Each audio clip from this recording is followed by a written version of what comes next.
Hi guys, welcome to my review of WandaVision, the final episode. Man, I'm definitely gonna need a break from reviews after this one. I have been doing a lot of reviews recently. Well, I'm still gonna be, reviewing The Walking Dead every week, but yeah, this is just like at least it's just like one review I'm doing now since I'm kind of done with WandaVision now. Yeah, since it's finished, and then even after these extra episodes for The Walking Dead ends, I still got Fear to review since the second half will be here. And then eventually I'm going to review, catch up with the previous seasons to review. Because even though I've watched them many times of The Walking Dead, I still need to review all of them. That's my goal before the final season comes. But I guess I'll take my time at this point. But yeah. So I'm reviewing the last episode of WandaVision. It's called, I guess, the final episode.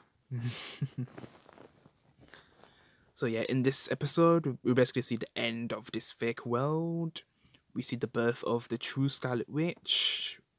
Man, so basically this whole review is going to be spoilers, obviously, because all these reviews are spoilers for WandaVision. Like, we just see a lot of things happen. Yeah. I just don't know where to start, really.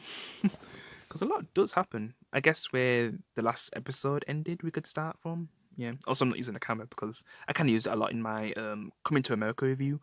Also, I'm probably uploading this in the morning since, I just want that video to be out for a bit before I upload this one. So yeah, this will be like the day after when you see this video. Because I reviewed this like basically like 11 something PM. Yeah.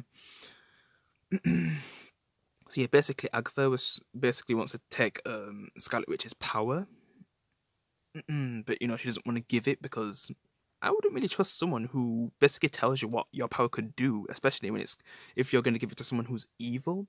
They're probably going to do the thing that they're saying that you could possibly do, which Agatha tells her that her power has the ability to destroy the world, and I don't know if Agatha would destroy the world. I don't think she wants to do that. Probably rule over it, but she still wouldn't trust it to give that to Agatha.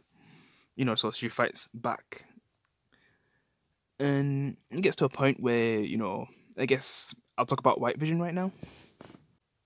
So yeah, White Vision kind of comes into the story, the one that Hayward or whatever I should call his name, makes from some of Scarlet Witch's energy, Wanda's energy. And he kind of wipes away their memories from, the original Vision, because this is like the original Vision's body, but he's not really there. Well, just because, Hayward's kind of pushed his memories like deep down in his system. So when he sees Wanda, like Wanda thinks like, is that really the real Vision? But then, he tries to kill Wanda because that's his orders from Hayward.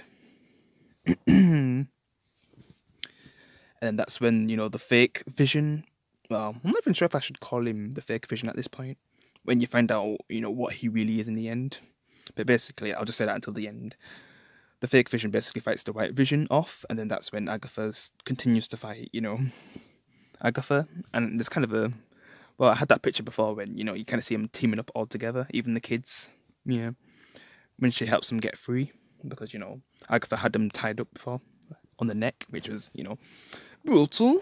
It just kind of reminds me of something out of Incredibles, that scene, yeah. Also, I guess they kind of revealed what they did with Quicksilver, like what he really was, which it's kind of disappointing, but at least we got some reveal, but anyway, it's kind of disappointing. Alright, so we basically find out this is actually a random kid who just looks like the Quicksilver from the X-Men universe, but it's actually not. Even though he has the same powers as, Wanda's brother, it's actually not him, it's just some random kid. And he has some thing around his neck that's actually controlling him. And when Monica removes that by using some, moves to fight against him, because she was trying to escape, but he kind of has Quicksilver's powers, so she can't really escape from him. So the only thing she can really do is fight him, and then that works. And then she takes off the necklace thing, and then that's when the control gets taken away from him. And yeah, we just find out that he's just some random kid, basically, not even Quicksilver. So basically, it's more like a reference than an actual Easter egg, which it's disappointing to know that now. No, was still cool, but yeah, kind of lame reveal. It would have been better if it was still Quicksilver, but then he gets sent back to his universe or something. Yeah. Alright, so while White Vision and the Fake Vision are fighting each other, they basically get to a point where they're just talking, because the Fake Vision is trying to reason with him, saying that like he actually has his old memories, deep down, but they're being hidden from him. But then the Fake Vision kind of reveals the White Vision's memories that are from the original Vision, and that's when he sees it. And then after that scene, he just flies away, and we don't really see Vision again. So I don't know if he's going to come back in the future, like maybe in Doctor Strange 2 or something. We're going to see White Vision again. But yeah, I don't really know if I don't know if we're definitely going to see him in Doctor Strange 2, but we'll just see, because yeah, I haven't read the comics, so I don't really know much what they're going to do with this character. But maybe I could read into it before it comes out. Alright, so it gets to a point where Wanda decides to give everything up, like this fake world, and that kind of also gets rid of her fake family, which basically Vision all this time was basically a part of Wanda, and the power that from the Mind Stone that was inside of Wanda. But you could say, in a way, it's kind of the soul, well, the love of Wanda, like the thing that makes her happy, was all put into Vision, and I guess her kids. And then eventually at the end, when she's erasing the fake world and everybody has their mind again, like, it also gets rid of Vision. But in a way, could you say that kind of becomes a part of her again? Yeah, it's a very sad scene with some of the words that they say, and you kind of see a tear from Vision and everything. Just the way how they did it when she puts the kids to bed and everything. Yeah, it's pretty sad. Having to give that up, but it's the right thing to do. Yeah. And I don't know what they're going to do with the White Vision again, so I don't know if they're going to interact with each other, or if Vision has... Well, I don't know if he's going to be himself, or maybe he just has, like, Vision's memories, and we'll just see what he does with that. Yeah. But yeah, that was a sad ending. I also didn't really mention what James E. Woo did. Like, he kind of took down Hayward himself. He basically escapes from his capture, and then calls him back up, and then, takes down Hayward. Which was cool for him.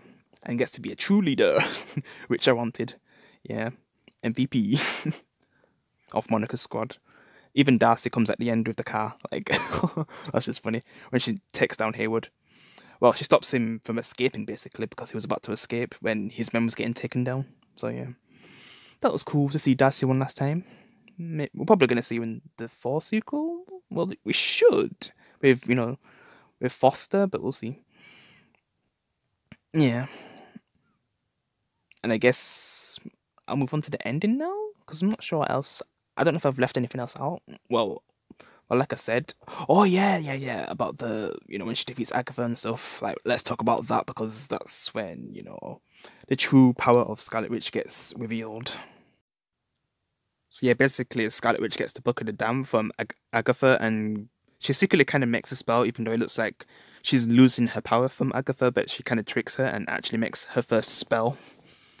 And defeats Agatha and takes all of her power, and then she basically becomes this and gains all of Agatha's power, and then puts her in a fake world again, but in her mind. So, but even though she's not in the fake world anymore, will she still be acting like that?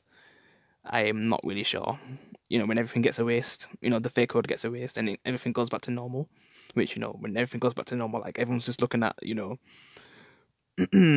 Wanda, because they despise her for what she did to them. Yeah, she's always going to be looked at as a villain. But she kind of has like a conversation with Monica of what she gave up, and how she'd probably do the same thing. Like, if she got to see her mother again, she'd probably do the same thing. Yeah, when she puts the world back to normal. But yeah, she has all this power now, and who knows how... Like, at this point, I was thinking, like, man, with all that power she has now, she could probably easily defeat Thanos. Probably, yeah. Man. And then she kind of just... It kind of all goes back to how it was at the beginning, from where she started off, and we see her at that place. Basically a destroyed house, like, there's nothing there. She kind of walks away from that.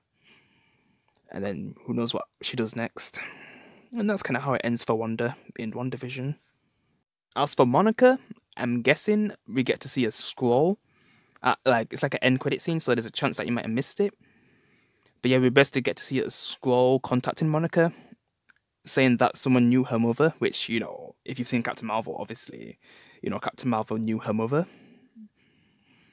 and basically the Captain Marvel I think wants to meet Monica, and that's basically the scrolls collecting her. So I guess she's gonna get to to meet Captain Marvel. Possibly we're gonna see that in the sequel. Yeah, possibly. And then that kind of how it ends. Yep. So that's basically my review of WandaVision. It was a great show. A lot of people probably didn't really get to see it at its best because, yeah, I don't blame you guys for giving up on it for those first 2 episodes or 3. But yeah, they kind of missed out all the cool stuff that happened eventually. Yeah, definitely a good show for the story and getting to see the mind of Wanda like deeply and psychologically. All the things they gave us for the character, like we've never had such a deep connection with a character like this in such a way with an MCU character before, and in barely any TV show or movie. Yeah, there's certain things that have done something like this, but not in this way. With how Marvel's done it, like truly seeing inside a hero's mind. Like it was a cool experience. And I guess I am looking forward to the other shows, but I don't think they're going to be as good as this when it comes to the story. Yeah, Winter Soldier might be good, for action. Loki, yeah, that's still intriguing. I'm not really sure what I'm gonna like about that yet, but we'll see. But yeah, guys, I guess that's my review of the WandaVision series. It was awesome. I'll probably be watching it in the future again. I'll see you the next time. Peace.